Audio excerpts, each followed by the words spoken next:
everybody, and welcome back to another episode of Math. Today we're going to be doing something a little bit different. It's another application video.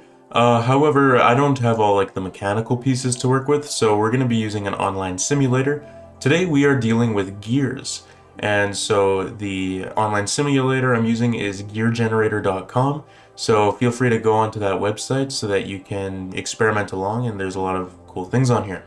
So in the last video, we talked about coprimes, and coprimes were basically two numbers that had no common factors except for one, or if we were talking about their prime factorization, they had nothing in common with their prime factorizations. And I promised that these had some really neat application. Beyond just their properties of their greatest common factor being 1 and their lowest common multiple being their product, they have some interesting real-world applications, and I have one of them for you today.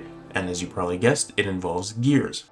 So first of all, what are gears? Well, gears are these little mechanical pieces that they are going to be connected to some sort of motor or some sort of engine that will spin them around. And what that does is it basically converts some sort of force and it allows it to move places. So what we can do is we can chain multiple gears together. So I could add a new gear here and we see now we have another gear. And here I can add a new one like this, right? So here our engine maybe started up here, but now we can transfer what that engine is doing to do something over here. So gears kind of serve as like a chain that allows us to kind of transfer where the energy that we're generating is going. Furthermore, we can also change the size of these gears to affect the speed of what things are happening.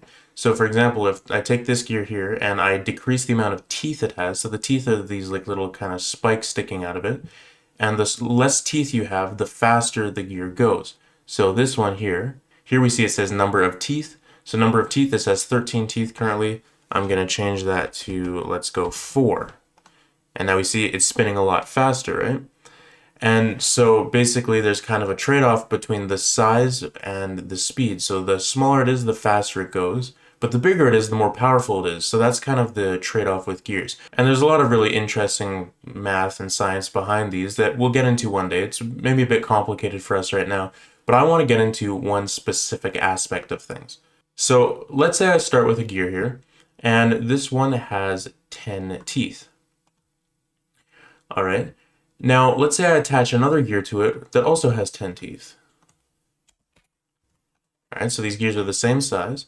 And if I start spinning them around, what do we notice? So let's focus on this one with the white dot. And I'm also going to increase the speed. So RPM, that's rotations per minute. I can increase the speed of that. So I'm going to make that, let's say, 20.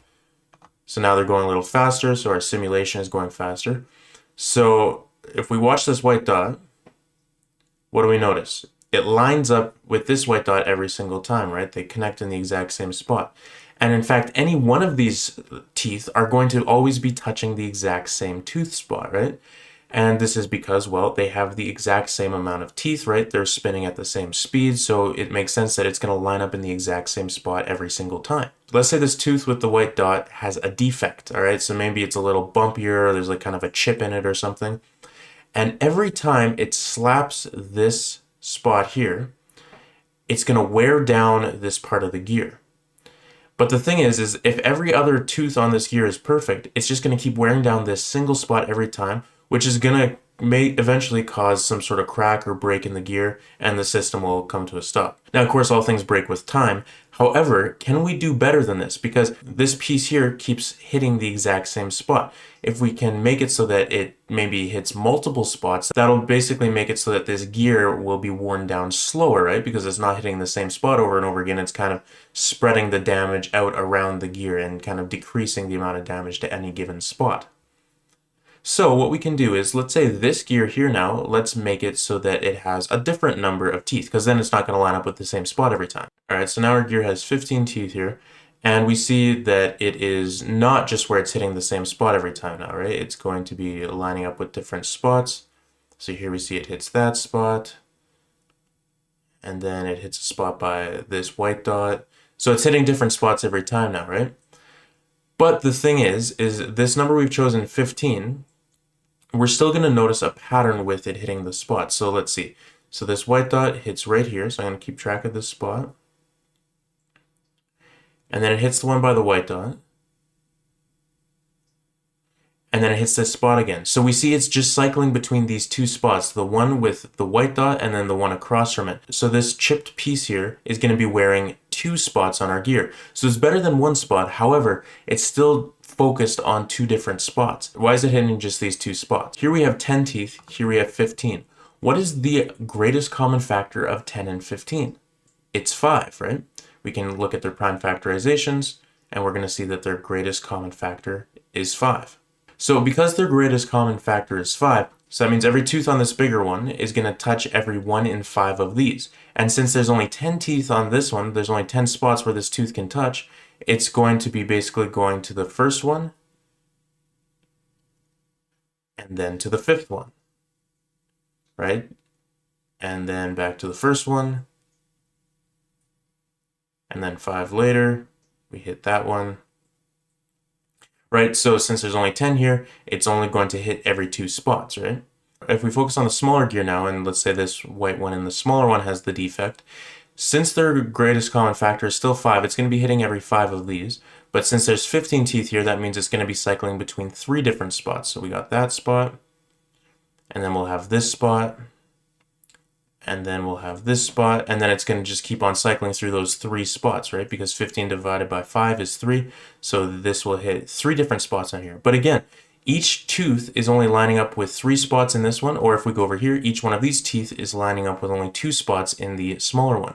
So we're still getting it that if one tooth is worn down, it's kind of wearing down very specific spots of the gear. So if these two gears share a big greatest common factor, that's how frequently they're going to hit those spots. So how can we deal with this? Well, if they had a greatest common factor of 1, wouldn't that mean that each tooth will hit every single spot in the gear? So let's look at that. So for the first one, we have 10. Now, we just need to pick a number that has a greatest common factor with 10 of just 1. So let's go with 11. All right, so we got 11 here. And I'll start the animation. I'll slow it down a little bit. All right, so let's focus on where this one lands. So first of all, the white tooth lands here. And then it lands to the one next to it. So let's follow that. Then it lands to the one next to it. So let's follow that. Then it lands to the one next to it. So let's follow that. Then it lands to the one next to it, right? So we see that with this rotation, because they have a greatest common factor of 1, it's visiting every single spot on the bigger gear.